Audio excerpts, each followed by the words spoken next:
I just finished it this morning. So, we are surrounded by small men, men of small thoughts, small minds, small hearts, small goals, small insights, small dreams, small deeds, small foresight. We are hemmed in by the small of spirit, the small of memory, by those who lack the largeness of spirit required to see beyond their own narrow-mindedness. Those of small minds and who are poor of spirit surround and encompass and constrict us. Too small they are to see that their future is inextricably bound up with the lives of those who they oppress daily, and too small to see, to know and understand that they all, we all, will rise and fall as one. Small they are to see beyond the immediate needs of their pockets, to realize that the land and the seas and the air that they allow to become fouled, heated, fracked and fucked will ultimately, and not too long from now at their current rate, render their money and ultimately their lives and all of ours worthless and meaningless. As a wise Indian once said, when will they realize that in the end you cannot eat money? Small of scope, small of dreams, small in their humanity, small in their sense of justice, small in their appreciation and understanding and respect for the rights and well-being of others, small in their knowledge of and respect for our history, all our histories, small in their dreams, small in their knowledge and respect for our culture, our songs, our struggles, our sacrifices, our desires, our goals, our past, of the amount of our blood shed by all of our forefathers, some of it shed by their dogs and by their mindless, drone-like minions who do their bidding. Small are they who believe in the old wives' tale that guns don't kill people, but it is only people who kill people.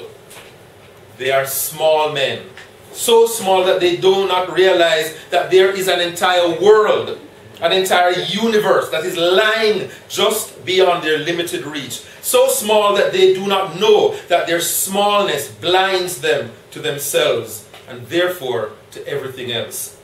And so they go on blindly, stumbling in the dark, outdoing themselves in their ultimately small displays of meaningless one-upmanship, not realizing that they are small crabs in a very large, very deep, very dark, very slippery, very narrow barrel.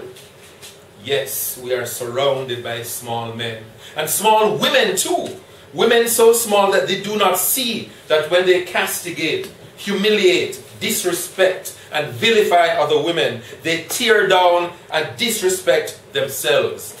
When they make laws and sit in judgment of other women and base their petty judgments on biases, fears, ignorance, and blissful ignorance, they fail to understand that they tear down all our mothers, sisters, wives, aunts, grandmothers, the very ones that bore them in their bellies and labored and screamed to bring them into this world.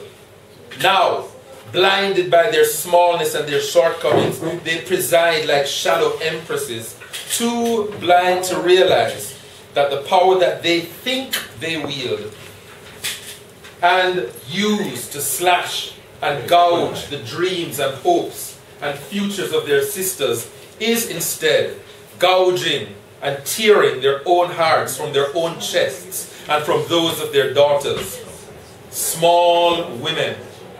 Women so small that they do not see that they are the true fulcrum around which this world revolves, and that without them exercising their true power, we are all lost.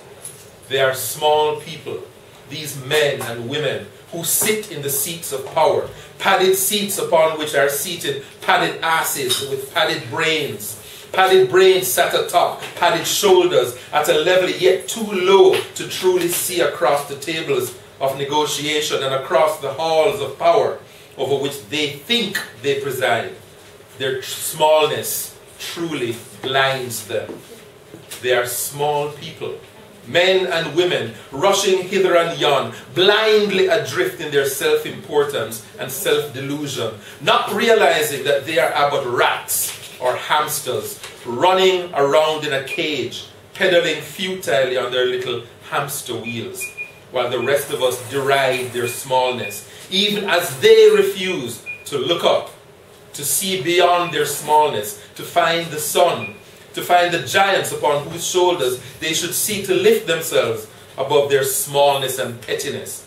And maybe, if ever they do, maybe we all can be lifted too.